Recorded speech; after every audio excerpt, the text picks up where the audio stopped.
Assalamualaikum warahmatullahi wabarakatuh. Salam sejahtera buat kita semua. Salam, Om Swastiastu, Namo Buddhaya, salam kebajikan. Balik lagi di channel YouTube Afif Safif, pakar bola mengomentari sepak bola dengan kebahagiaan. Sebahagia Barcelona memenangkan pertandingan di Liga Champions berhadapan dengan Dortmund dengan skor 3-2. Bermain di kandang dari Dortmund, Barcelona berhasil meraih 3 poin sehingga Barcelona sekarang berada di posisi kedua klasmen dari Liga Champions ya. Kalau Barcelona di posisi kedua, kalau Real Madrid tadi ada di posisi ke-20 ya. Di atas Barcelona, di bawah Barcelona masih ada Arsenal, ada Aston Villa juga kelima dia, Gox. Jadi format yang baru ini cukup seru, cukup menarik untuk ditunggu-tunggu, untuk disaksikan. Dan hari ini tentunya gua akan membahas seputar kemenangan Barcelona 3-2 dengan 2 gol Ferran Torres, sang super sub yang menentukan kemenangan, yang membuat Barcelona mendapatkan 3 poin ya, membuat Hansi Flick semenjak 2016 jarang menang di tanah Jerman, akhirnya menang karena gol Ferran Torres, membuat assist dari Lamine Yamal yang sangat elegan, luar biasa, berkelas, diselesaikan oleh smooth, dingin, sopan santun masuk ke gawang dari Kobel, yaitu kiper Borussia Dortmund. 2 gol dari Ferran Torres dan 1 gol dari Rafinha membawa Barcelona meraih kemenangan. Dan 2 gol dari Borussia Dortmund dilesatkan oleh Gurasi. Jadi pertandingan cukup menarik. Kalau sebelum kita mereview ya, absen-absen dulu dari seluruh Indonesia, pecinta pakar bola ya, semoga semua dalam keadaan sehat walafiat. Yang lagi kerja, yang lagi belum bekerja segera mendapatkan pekerjaan, yang lagi kuliah atau lagi sekolah diberikan nilai yang bagus sehingga diterima di kampus universitas yang kalian inginkan dan kantor kalian inginkan. Yang lagi sakit segera diangkat penyakitnya, amin. Semoga semua dalam keadaan sehat walafiat. Absen dulu, dari mana aja kalian? Langsung saja kita review pertandingan Barcelona yang menang di kandang Borussia Dortmund dalam lanjutan Liga Champions. Gue buka dengan lagu Ikan Sepat, Ikan Teri. Ini kata Ferran Torres nih, ikan sepat, ikan teri, lo berempat, gue sendiri. Ferran Torres bilang, apa ikan sepat, ikan teri? Apabila Barcelona seri, Ferran Torres jadi solusi. Ferran Torres jadi solusi. Ferran Torres jadi solusi pemecah kebuntuan ya. Ya tadi yang gue katakan, apabila Ferran Torres seri, apabila Barcelona seri, Ferran Torres jadi solusi. Semua, Ferran Torres jadi solusi. Mungkin kalian yang nonton ada yang kaget, langsung ada yang panik, ya ngecek-ngecek barang, takut terjadi bencana karena Ferran Torres golin. Tapi kalau menurut penglihatan gua, Ferran Torres ini lagi di posisi yang struggle dan survive. Posisi Ferran Torres sekarang itu sama dengan posisi ketika Rafinha ini dalam proses peralihan pergantian Xavi, pemecatan Xavi. Ya. Kita sebel banget sama Rafinha, bahkan ada orang yang bilang kalau Rafinha udah nggak ketolong gitu kan. Tapi dia ketika diganti dia marah-marah, padahal marah-marah bukan karena diganti tapi gara-gara dia nggak maksimal gitu. Terus dia menunjukkan etos kerjanya, dan ketika di Flick ditangani oleh Hansi Flick, dia mulai kelihatan nih perubahannya, kelihatan berkelasnya bermain. Nah, Ferran Torres lagi di situ, ya. Gue kesel sama Ferran Torres, kesel lah. Dia yang berhentiin aliran bola, dia yang ini sebelum di match-match sebelumnya. Tapi gini, Hansi Flick juga bilang, Ferran Torres, di presscon tuh lu main dan lu free room aja, lu bebas, lu kreasiin semampu lu, ya lu improv sebisa lu. Gue beri kebebasan gitu. Gue juga setuju. Maksud gue, Ferran Torres selucu-lucu, sekocak-kocak, seaneh-anehnya Ferran Torres pas main nggak apa-apa, yang penting dia golin. Dia mau mainnya madep belakang kayak larinya ya, mau sprintnya pakai tangan kayak takaan di atas kaki di bawah, yang penting golin. Nah, Selain Colin, yang kelihatan ini etos kerja dari Ferran Torres. Dia mau ngepres ke belakang, dia mau turun. Padahal dia gantiin Lewandowski, striker nomor 9. Tapi turunnya jauh, naiknya juga jauh. Ya udah emang udah ada, senang-senang aja main. Lu main sesuai lu. Tunjukin kualitas lu gitu kan. Tunjukin kemampuan lu bahwa lu emang bisa, emang lu pantas di Barcelona. Bahkan kelas yang keluarkan dari statement Ferran Torres, dia bilang bahwa tidak ada yang perlu ditunjukkan, tidak perlu ada yang ditunjukkan dan tidak ada yang perlu dibuktikan.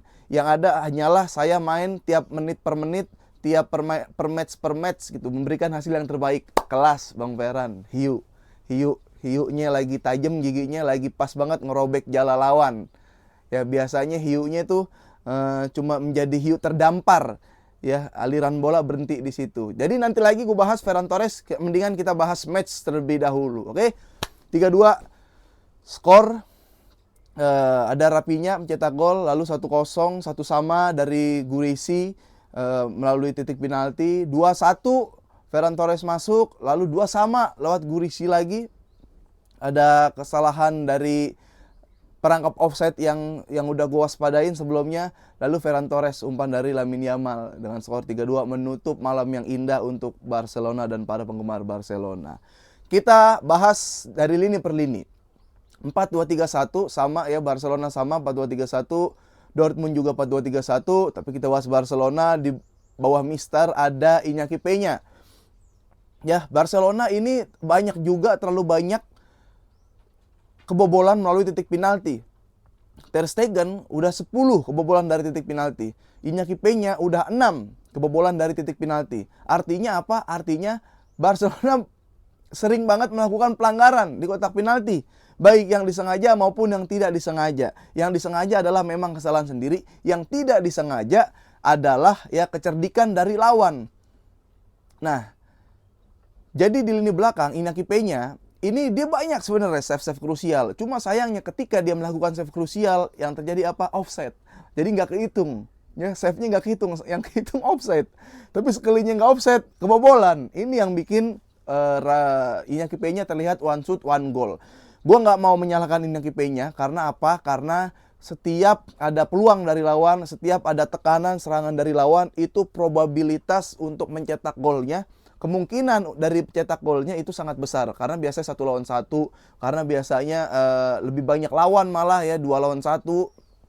Jadi terkesan seperti one shoot one goal. Karena yang gue bilang, Barcelona bukan lagi gegen pressing, tiki taka, enggak. Dia high risk football.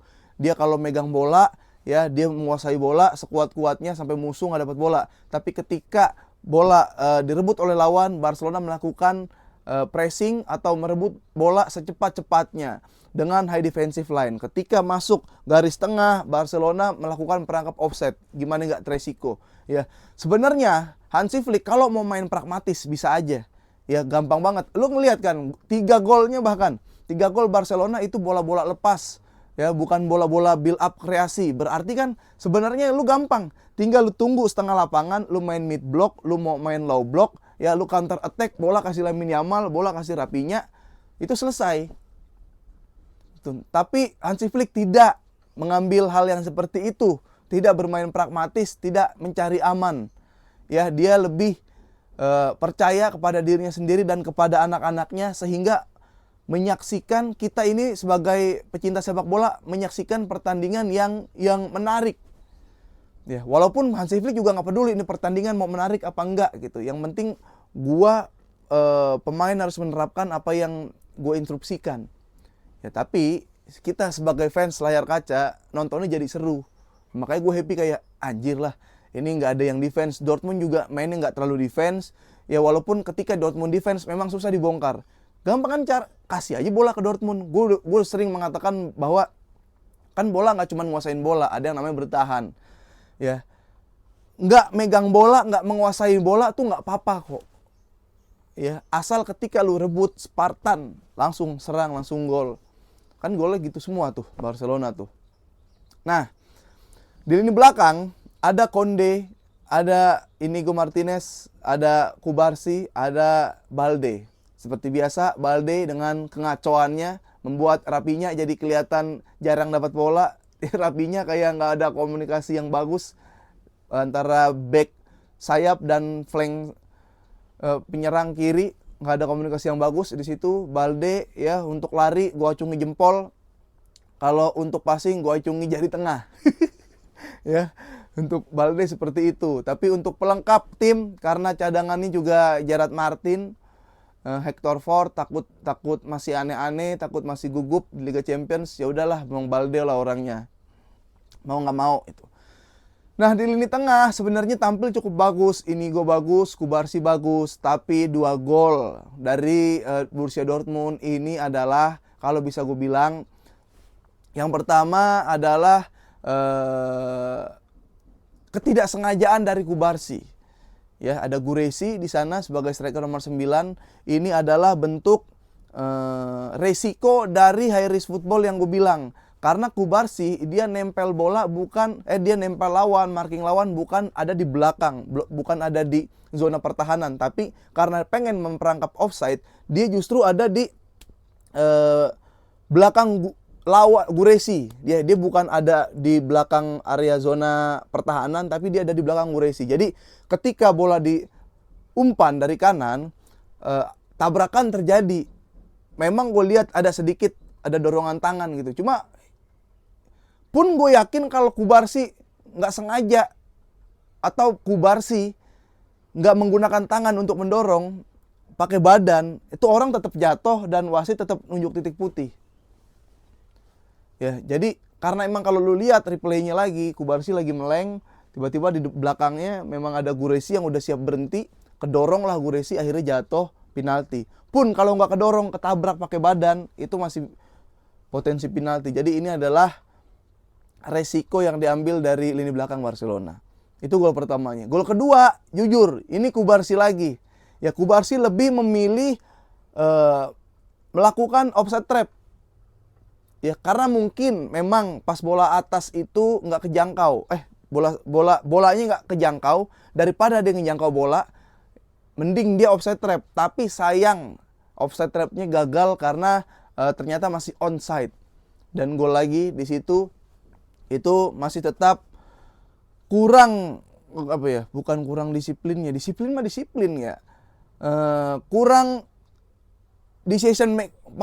pengambilan keputusan dari back Barcelona yang kurang menurut gue di situ kebobolannya. Nah, itu kebobolan Barcelona. Tapi cara golin Barcelona ya kita lihat ada Olmo dan Rapinya. Itu cepet banget tuh, emang gue jujur gue nggak ngelihat VAR gitu kan, tapi bahkan gue belum ngelihat lagi replaynya lagi ya. Gue kan ada berlangganan dan bisa gue lihat di YouTube, tapi gue langsung bikin aja. Coba silakan kalian diskusikan gitu. Kayaknya tangan ada yang di depan gitu, tapi ya kalian jelasin lah. Harusnya emang beberapa kali kayak wasit ketika ditunjuk titik putih, dia merasa dia adalah head referee, nggak perlu ngundang VAR gitu kan buat nunjuk penalti. Bahkan gol Rapinya karena dia ada di lapangan mengambil keputusan, mungkin dia ngelihat, dia juga nggak nge-VAR gitu. Itu yang terjadi. Nah, gol kedua Barcelona ini dari Ferran Torres ya, dan gol ketiga juga Ferran Torres, ini asis Lamine Yamal. Jadi gue sebenarnya deg-degan di babak pertama 0-0 ya. Di babak pertama 0-0 gue ngelihat kayak ini Barcelona masih, kalau Hansi Flick bilang ini emang dia inginkan menguasai bola sekuat-kuatnya. Tapi gue sebagai penonton, fans Barcelona juga, gue juga pengen kayak ada gol di babak pertama atau langsung menang, langsung unggul di babak pertama gitu. Nah, ya caranya yang tadi, seperti gol-golnya gitu. Nggak apa-apa nggak nguasain bola, tapi ketika dapat bola lu efektif gitu. Nah, babak kedua, ketika skor 1-1 pas diganti Lewandowski dan Rapinya, gue udah bingung tuh. Ya, Olmo juga diganti kan ya, Olmo. Jadi gue bingung sebenarnya, kayak ini Rapinya yang golin, ya, Olmo yang umpan, ditarik. Gitu, maksud gue, kita berharap sama siapa lagi? Syukur-syukur alhamdulillah masih punya Lamine Yamal. Ya, jadi gue nggak ngelihat si De Jong ngapain sama Fermin, tapi gue senang Fermin percaya diri. Dan Ferran Torres yang nggak bisa diprediksiin, tiba-tiba langsung golin 2 lagi, gol kemenangan. Nah, itu yang terjadi. Gua kaget, jujur lu pasti kaget ketika Rapinya diganti, ketika Olmo diganti gitu kan, ganti Frankie lagi kan. Terus Fermin, terus si Ferran gitu. Ternyata di antara kedua tersebut yang disebut namanya sama Hansi Flick itu hanya Ferran dan Fermin. Ya, Fermin Lopez dan Ferran Torres. Fermin Lopez dan Ferran Torres saya masukkan ke pertandingan dengan tingkat kepercayaan diri yang sangat luar biasa, dan mereka juga berhasil membuktikan bahwa mereka sangat layak gitu berada di match tersebut dan memberikan kemenangan. De Jong nggak disebut, Frenkie De Jong nggak disebut, kawan-kawanku sekalian. Ya, jadi seperti itu. Tapi gua masih menganggap ini Barcelona beruntung, ya. Karena apa? Karena belum ada persentase ketika pergantian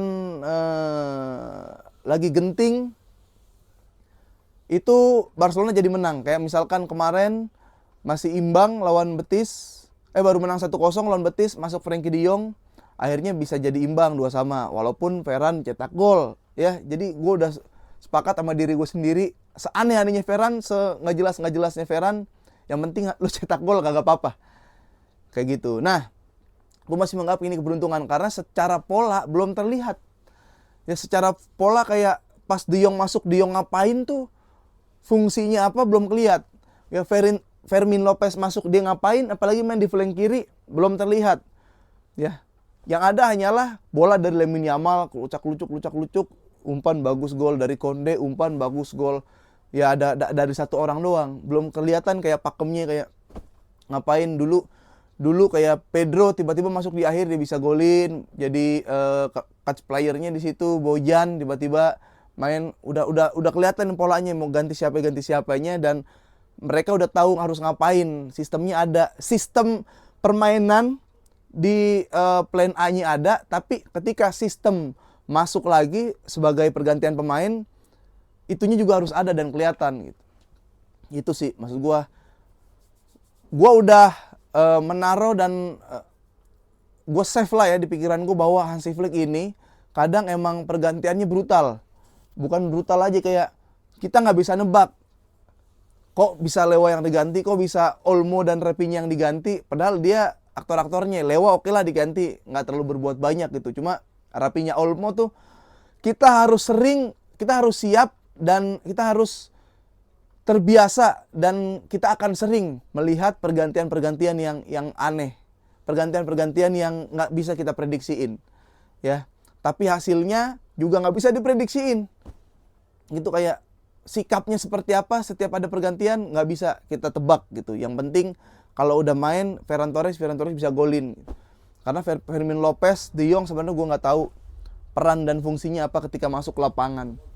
Itu yang terjadi. Nah, ada satu back Slaughterbeck ini terlihat passion banget, mainnya passion, wah gitu. Ketika menghalau bola dia wah gitu kan, dan di akhirnya cedera, ya semoga cepat sembuh. Tapi gua sih nggak apa-apa sebenarnya Slaughterbeck, kayak dipotong bola dari Lamine Yamal kayak selebrasi ya di depan Lamine Yamal, mainin mental. Motong bola dari Ferran Torres dia selebrasi ya, maksud gua pengen diapain, biar kenapa begitu.